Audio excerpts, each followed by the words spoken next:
ரொம்ப தத்ரூபமாக அந்த படம் இருக்கும். முக்கியமாக அந்த துருவுடைய கேரக்டர் நீங்கள் பார்க்கும்போது இவர் உண்மையிலேயே வந்து ஒரு கபடி பிளேயரா, ஒரு கபடி பிளேயரே நடிக்க வச்சுருக்காங்களா நினைக்கிற அளவுக்கு அவருடைய உழைப்பு இருக்கும். அதுக்கு என்ன காரணம்னா கிட்டத்தட்ட ஒரு 2 வருஷம் அந்த மனத்தி கணேசன்கிற அந்த கபடி வீரர்கிட்டே ஒரு பயிற்சி எடுத்திருக்காரு. அவர் கூட ஒரு நேர்காணல் சொல்லியிருக்காரு, அந்த 2 வருஷம் இவர் வந்து அவ்வளவு கஷ்டப்பட்டார், அத்தனை காயங்கள். ஆனால் ஒரு கட்டத்தில் கூட இந்த படம் நமக்கு வேணாம், நம்ம இதுலேருந்து வெளியாகிடுவோம்னு நினைக்காம அவர் ரொம்ப உறுதியோடு வந்து இந்த பயிற்சியெல்லாம் எடுத்தார் அப்படின்னு சொல்லியிருந்தார். அந்த படம் பார்க்கும்போது அப்படியே தெரியுது. சாதி கலவரத்துக்கே காரணமாக இருக்கார் அப்படின்னா அவர் குற்றம் சாட்டுறாங்க. அது வந்து ஒரு நியாயமற்ற குற்றச்சாட்டு தான். ஏன்னா மற்றவர்கள் சாதி பெருமை பேசுகிற படங்களை எடுப்பதற்கும், நான் இந்த சாதியால் பிறந்ததால் இப்படிப்பட்ட அவமானங்களை, இப்படிப்பட்ட விமர்சனங்களை, இப்படிப்பட்ட நெருக்கடிகளை சந்திச்சிருக்கேன் அப்படிங்கிற தன்னுடைய வாழ்க்கை அனுபவங்களை பதிவு பண்ணுறதுக்கும் வித்தியாசம். மேலோட்டமாக பார்த்தீங்கன்னா இப்போ மற்றவர்கள் எடுக்கிற சாதி படங்கள் மாதிரியே இவருடைய படங்களையும் வந்து ஒரு சாதி படமாக பிராண்ட் பண்ணுற வேலை நடந்தது. இப்போ இந்த பைசன் படத்தையே பாருங்கள், படம் ரிலீஸுக்கு முன்னாலேயே அந்த தாக்குவதற்கான அணிகள் எல்லாம் தயாராகிடுச்சு. அந்த ஒரு படத்தினுடைய ட்ரெய்லர் வந்ததுக்கப்புறம் டீகோட் பண்ணி இங்கே பாருங்கள் இந்த சாதியை திட்டிருக்காரு, அந்த சாதியை திட்டிருக்காரு அப்படின்லாம் பயங்கரமாக வந்து தயாரானாங்க. ஸோ அதனுடைய வெளிப்பாடு தான். இப்போ கூட இன்னைக்கு கூட ஒரு செய்தி பார்த்தேன். அப்போ துருவ் வந்து அவருடைய இலக்கை அடைஞ்சிட்டாருங்கிற விஷயம் நமக்கு தெரியும்.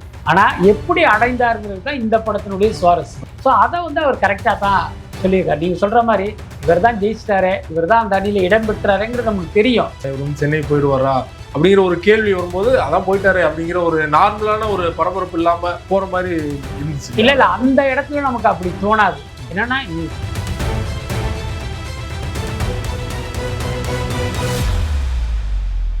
மீடியா சர்க்கிள் நேயர்களுக்கு வணக்கம். இன்றைக்கு நம்மோடு நேர்காணலுக்காக சினிமா விமர்சகர் வலைப்பேச்சு பிஸ்மி அவர்கள் நம்மோடு இணைந்திருக்கிறார். அவரோடு பேசலாம். சார் வணக்கம். வணக்கம். தீபாவளிக்காக மிகப்பெரிய எதிர்பார்ப்புல பைசன் திரைப்படம் மாரி செல்வராஜ் இயக்கத்தில் துருவ் விக்ரம் நடிப்புல வெளியே இருக்குது. துருவ் விக்ரம் ஏற்கனவே 2 படம் நடித்திருந்தா கூட இதுதான் என்னுடைய முதல் படம், இந்த அளவுக்கு எதிர்பார்த்துட்டு இருந்தார். படம் நீங்கள் பார்த்துட்டீங்க, படம் எப்படி சார் இருந்தது? இல்லை, படம் உண்மையிலேயே மிக சிறப்பாக இருக்குது. அதில் மாற்றம் இல்லை. அது மட்டும் இல்லை, தமிழில் வெளியான ஒரு முக்கியமான படங்கள் பட்டியலில் இடம் பிடிக்கிற அளவுக்கு ஒரு தகுதியான படமாக இருக்குது. பொதுவாக மாரி செல்வராஜ் படங்களை நம்ம தொடர்ந்து கவனிச்சுக்கிட்டு இருக்கோம். அவர் வெறுமனே பார்த்தீங்கன்னா வணிக நோக்கத்துக்காக படங்கள் எடுக்கிறது இல்லை. அவருடைய படங்கள் எல்லா மக்களும் பார்க்குற மாதிரியான ஒரு படமாக இருக்கும். அதே நேரம் அவர் என்னென்னா தன்னுடைய வாழ்க்கை அனுபவங்களை தான் தன்னுடைய படங்களில் வந்து பதிவு செஞ்சிட்டு இருக்காரு. அந்த மாதிரி இந்த படமும் கூட அவருடைய வாழ்க்கையில் நடந்த பல்வேறு சம்பவங்கள் இந்த படத்தில் இருக்குது. எல்லாத்துக்கும் மேலே அவர் ஏற்கனவே சொன்ன மாதிரி இந்த மனத்தி கணேசன்கிற ஒரு கபடி வீரருடைய கதை. ஸோ அவருடைய வாழ்க்கையை தழுவி அதில் கற்பனைகள்லாம் கலந்து வந்து அந்த ஒரு படமாக பண்ணியிருக்காரு. படம் வந்து 90களில் நடக்கிற ஒரு கதை. உண்மையிலே பார்த்தீங்கன்னா ஒரு நேர்த்தியான படமாக நம்ம சொல்லலாம். முன்னாடி சொன்னது மாதிரி துருவ் விக்ரம் ரொம்ப எதிர்பார்த்துட்டு இருந்தார், இதுதான் என்னுடைய முதல் படம் அப்படின்னு. நான் முதல் படம் வந்து ரீமேக் படம், அதனால் வந்து என்னுடைய படம் இல்லைன்னு சொன்னார். 2வது படம் அப்பா தான் ஹீரோ, நான் ஹீரோ இல்லை அப்படின்னு சொன்னார். ஸோ இந்த படத்தில் அவருடைய பெர்ஃபார்மன்ஸ் வைஸ் எப்படி இருக்குன்னு நீங்கள் நினைக்கிறீங்க? இல்லை, உண்மையிலே பிரமாதமாக இருக்குது. அந்த படத்தை வந்து தூக்கி நிறுத்துறது 2 பேர் தான். ஒன்று திரையில் வந்து துருவ் விக்ரம், திரைக்கு பின்னால் வந்து மாரி செல்வராஜ். அப்போ இவர் அந்த கபடி வீரராகவே, இன்னும் சொல்லப்போனால் ஒரு நிஜமான கபடி வீரராகவே மாறி இருக்கார். ஏன்னா சினிமாங்கிறதே ஒரு பொய் தான். ஆனால் இந்த படத்தை பொறுத்த வரைக்கும் அந்த மாதிரி எங்கேயுமே உங்களுக்கு தோன்றாத அளவுக்கு ரொம்ப தத்ரூபமாக அந்த படம் இருக்கும். முக்கியமாக அந்த துருவுடைய கேரக்டரு நீங்கள் பார்க்கும்போது இவர் உண்மையிலேயே வந்து இவர் கபடி பிளேயரா, ஒரு கபடி பிளேயரே நடிக்க வச்சுருக்காங்களா நினைக்கிற அளவுக்கு அவருடைய உழைப்பு இருக்கும். அதுக்கு என்ன காரணம்னா கிட்டத்தட்ட ஒரு 2 வருஷம் அந்த மனத்தி கணேசன்கிற அந்த கபடி வீரர்கிட்டே ஒரு பயிற்சி எடுத்திருக்காரு. அவர் கூட ஒரு நேர்காணலில் சொல்லியிருக்காரு, அந்த 2 வருஷம் இவர் வந்து அவ்வளவு கஷ்டப்பட்டார், அத்தனை காயங்கள்.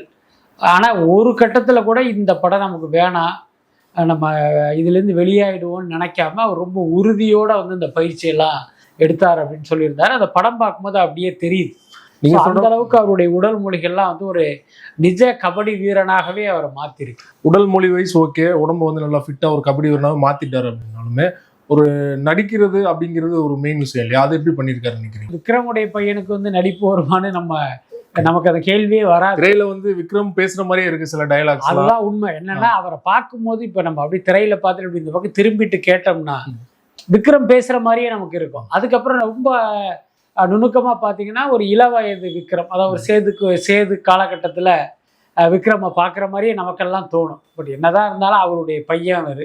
அதனால் இந்த சாயல்ங்கிறது நீங்கள் தவிர்க்கவே முடியாது தான். பட் அதையும் தாண்டி அவருடைய நடிப்புங்கிறது உண்மையிலே பிரமாதமாக பண்ணியிருக்காரு. இன்னும் சொல்லப்போனால் முதல் 2 படத்தை கணக்கில் சேர்க்காம இதுதான் என்னுடைய முதல் படம் அப்படின்னு சொன்னது பார்த்தீங்கன்னா ஒரு ப்ரொமோஷனுக்கான ஒரு பேச்சு, ஒரு யுத்தியாக தான் நம்ம எடுத்துக்கணும்.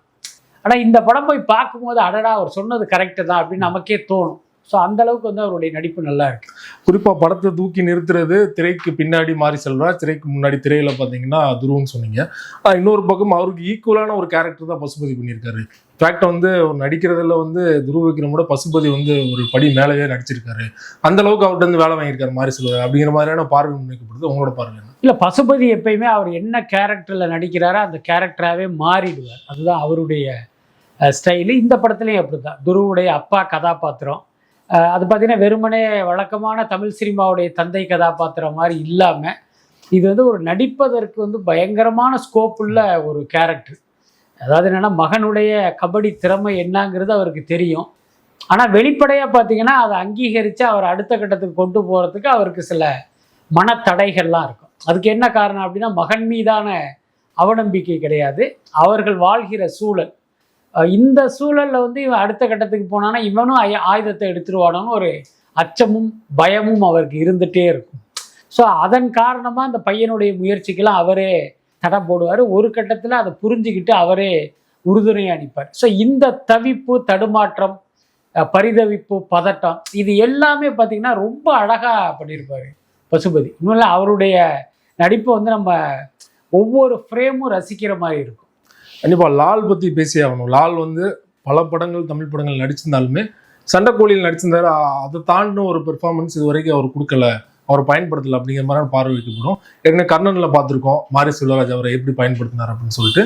இந்த படத்துலையுமே பார்த்தீங்கன்னா அவரை நல்லா பயன்படுத்தியிருக்காரு அப்படின்னு ஒரு கம்ஃபர்ட் ஜோன் உருவாயிடுச்சா மாரி செல்வராஜ் லால் கூட?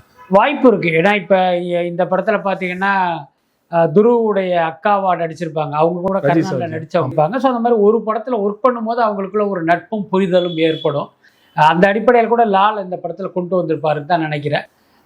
நிஜத்தில் வெங்கடேச பண்ணையாருடைய கேரக்டரை நினைவுபடுத்துகிற ஒரு கேரக்டரில் அவர் நடிச்சிருக்காரு. பட் அவருடைய பெர்ஃபார்மன்ஸும் பிரமாதமாக இருக்கும். பட் அதே நேரம் கர்ணன் அளவுக்கு அவருடைய கேரக்டர் நினைவில் இருக்குமா அப்படின்னா அதுக்கான வாய்ப்பு இல்லை. பட் இந்த கேரக்டர் அவர் வந்து அவர் பிரமாதமாக பண்ணியிருக்காரு. அப்படித்தான் நம்ம புரிஞ்சுக்கணும். குறிப்பாக மாரி செல்வராஜ் அவருடைய இதற்கு முந்தைய 3 படங்களில் வந்து ஒரு ஜாதி ரீதியிலான ஒரு விமர்சனம் வைக்கப்பட்டது. ஆனால் இந்த படத்தில் பார்த்தீங்கன்னா ஒரு வெங்கடேச பண்ணைய பாசிட்டிவ் சைடுமே காட்டியிருக்காரு. ஸோ வந்து அந்த சைட்ல இருந்துமே ஒரு பாசிட்டிவான ரெஸ்பான்ஸ் தான் வந்திருக்கு. சில இடங்கள்ல வந்து போராட்டம் பண்ணிட்டு இருக்காங்க, மாரி செல்வராஜ் அரெஸ்ட் பண்ணணும், அதெல்லாம் வந்து பண்ணிட்டு இருக்காங்க. அதெல்லாம் தாண்டி உங்களுக்கு எப்படி தோணுச்சா பாசிட்டிவ் சைடே காட்டியிருக்காரு? இல்லை, பொதுவாகவே இந்த மாரி செல்வராஜ் வந்து ஒரு சாதிய படங்கள் எடுக்கிறாரு, சாதி கலவரத்துக்கே காரணமாக இருக்காரு அப்படின்னா அவர் குற்றம் சாட்டுறாங்க. அது வந்து ஒரு நியாயமற்ற குற்றச்சாட்டு தான். ஏன்னா மற்றவர்கள் சாதி பெருமை பேசுகிற படங்களை எடுப்பதற்கும் நான் இந்த சாதியால் பிறந்ததால் இப்படிப்பட்ட அவமானங்களை, இப்படிப்பட்ட விமர்சனங்களை, இப்படிப்பட்ட நெருக்கடிகளை சந்திச்சிருக்கேன் அப்படிங்கிற தன்னுடைய வாழ்க்கை அனுபவங்களை பதிவு பண்ணுறதுக்கும் வித்தியாசம் இருக்குது. அது இல்லாமல் சினிமாங்கிறது பார்த்திங்கன்னா இன்றைக்கி ஒரு மிகப்பெரிய ஊடகம், வெகுமக்கள் ஊடகம். நிறைய பேருக்கு பார்த்தீங்கன்னா இந்த சாதி மோதலை வந்து நம்ம வெறுமனே செய்தியாகவே பார்த்துட்டு கடந்து போகிறோம். அதே மாதிரி இங்கே வந்து நிறைய ஆணவ கொலைகள் நடக்கிறதெல்லாம் நம்ம பார்க்குறோம். அதெல்லாம் நம்மை பொறுத்த வரைக்கும் பார்த்தீங்கன்னா ஒரு 3 நாள், அதிகபட்சம் ஒரு 1 வார பரபரப்பு செய்தி தான். அதே நேரம் ஒரு ஒடுக்கப்பட்ட சமூகத்தில் பிறந்த ஒருவனுடைய பாயிண்ட் ஆஃப் வியூவில் பார்த்தீங்கன்னா அதனுடைய வேதனையும் வழியும் அவங்களுக்கு தான் தெரியும். அப்போ அதை வந்து ஒரு செல்லுலாய்டில் பதிவு பண்ணும்போது மற்றவர்களுக்கும் தன்னுடைய வழியை உணர வைக்க முடியும்னு மாரி செல்வராஜ் நம்புறாரு. அந்த அடிப்படையில் தான் இப்படிப்பட்ட படங்களை எடுத்துக்கிட்டு இருக்காரு. ஆனால் மேலோட்டமாக பார்த்தீங்கன்னா இப்போ மற்றவர்கள் எடுக்கிற சாதி படங்கள் மாதிரியே இவருடைய படங்களையும் வந்து ஒரு சாதி படமாக பிராண்ட் பண்ணுற முயற்சி நடந்துட்டு இருக்கு. இப்போ இந்த பைசன் படத்தையே பாருங்க, படம் ரிலீஸுக்கு முன்னாலேயே அந்த தாக்குவதற்கான அணிகள் எல்லாம் தயாராகிடுச்சு. அந்த ஒரு படத்தினுடைய ட்ரெய்லர் வந்ததுக்கப்புறம் டீகோட் பண்ணி இங்கே பாருங்க இந்த சாதியை திட்டிருக்காரு, அந்த சாதியை திட்டிருக்காரு அப்படின்லாம் பயங்கரமாக வந்து தயாரானாங்க. ஸோ அதனுடைய வெளிப்பாடு தான். இப்போ கூட இன்னைக்கு கூட ஒரு செய்தி பார்த்தேன், மாரி செல்வராஜை கைது பண்ணணும், சாதி கலவரத்துக்கே ஒரு காரணமாக இருக்கார் அப்படிங்கிற குரல்கள் எழும்புறது. 4 பேர் தான் இருந்தாங்க, 4 பேரோ 6 பேரோ அப்படி ஒரு விஷயத்த ரைஸ் பண்றாங்கல்ல. ஸோ அதுவே வந்து ஒரு சரியான விஷயம் இல்லை. ஹரிநாடவரோட கட்சி தான் அது. ஆமாம். ஆனால் இந்த படத்தை பொறுத்த வரைக்கும் பார்த்தீங்கன்னா மற்ற சாதியினர், இன்னும் சொல்லப்போனால் அவர் எந்த சாதியை சுட்டி காட்டுகிறாரோ அவங்க பார்த்தா கூட அடடா இவர் நம்ம சாதியை வந்து அசிங்கப்படுத்திட்டார் அப்படின்னு நினைக்காத அளவுக்கு ரொம்ப நாசுக்கா தான் சுட்டி காட்டியிருக்கு. எல்லாத்துக்கும் மேலே இது சாதி குறித்த படம் இல்லை. ஒரு கபடி வீரன் ஒரு ஒடுக்கப்பட்ட சமூகத்தில் பிறந்து இந்தியாவுக்கே பெருமை தேடுகிற அளவுக்கு இந்திய அணியில் இடம் பிடிச்சு ஒரு வெற்றி வாகை சூடுறான் அப்படிங்கிறது தான் படத்தினுடைய லைன். ஆனால் எந்த பின்னணியிலிருந்து இவன் வர்றான், என்ன மாதிரி சூழ்நிலையில் அவனுடைய தடங்கல்களை எல்லாம் தாண்டி வர்றான் அப்படிங்கும் போது இந்த விஷயங்களை எல்லாம் ஒரு பேக்ட்ராப்பாக அவங்க யூஸ் பண்ணியிருக்காங்க. அதனால இயக்குனருடைய நோக்கத்தை வந்து நீங்கள் சரியாக புரிஞ்சுக்கிட்டா அவர் மேலே உங்களுக்கு கோபம் வராது. இப்போ நீங்கள் சொல்கிற மாதிரி வந்து மெயின் கதை பார்த்தீங்கன்னா வந்து இந்த பேக்ட்ராப்பில் வந்து எப்படி ஒரு கபடி வீரன் ஜெயிக்கிறான் அப்படிங்கிறதா கதை. அதில் வந்து பசுபதி பாண்டியன், பண்ணையார் அந்த கேரக்டரை வைக்கும்போது அது படத்துக்கு வந்து ஒட்டுது. நீங்கள் கரெக்டாக மேட்ச் ஆயிடுச்சுன்னு நினைக்கிறீங்களா? இல்லை, நிச்சயமா. என்ன வலிஞ்சு தெளிச்ச மாதிரி இருக்குதா? இல்லை, அப்படியெல்லாம் கிடையாது. ஆனால் வழக்கமாக பார்த்தீங்கன்னா ஒரு இந்திய அணியில் இடம் பிடிப்பது அப்படிங்கிறது ஒரு சாதாரண விஷயம் இல்லை. ரொம்ப யதார்த்தமாக நம்ம சொல்லணும்னா சிபாரிசு தேவைப்படும், பணம் தேவைப்படும், அரசியல் செல்வாக்கு தேவைப்படும். இதெல்லாம் நார்மலாக இருக்கிற ஒருத்தனுக்கு. இப்போ ஒரு ஒடுக்கப்பட்ட சமூகத்திலிருந்து வந்த ஒருத்தனுக்கு இது மட்டும் காரணம் இல்லை, அவன் எந்த சாதியிலிருந்து வந்தாங்கிறதும் ஒரு காரணமாக இருக்கும். என்ன காரணம்? இது போன்ற இந்த விளையாட்டுத்துறைக்காக இருக்கிற அந்த ஆணையம்லாம் இருக்குல்ல, என்னென்னா இந்த வீரர்களை வந்து மாநில அளவில் அல்லது தேசிய அளவில் அந்த அணியில் இடம்பெற வைப்பதற்குனே ஒரு போர்டு இருக்கும். அங்கே பார்த்தீங்கன்னா பெரும்பாலும் அந்த உயர் சாதியினர் தான் உட்காந்துருப்பாங்க. அவங்க இந்த மாதிரியான ஒரு சமூகத்திலிருந்து வருகிற ஒரு வீரனை அங்கீகரிப்பதுங்கிறதே ஒரு பெரிய விஷயம். இதைத்தான் அவர் சொல்ல வந்திருக்காரு. எல்லாத்துக்கும் மேலே இது வெறும் கற்பனை இல்லை, அந்த மனத்தி கணேசன்கிற ஒரு உண்மையான வீரரின் வாழ்க்கையில் நடந்த சம்பவங்கள் தான். அப்போ அவர் இப்படி டிராவல் பண்ணி இந்த இடத்துக்கு வருவதற்கு முயன்ற போது இந்தந்த விஷயங்கள்லாம் அன்னைக்கு வந்து தென் தமிழகத்தில் ஒரு பெரிய பிரச்சனையாக இருந்தது.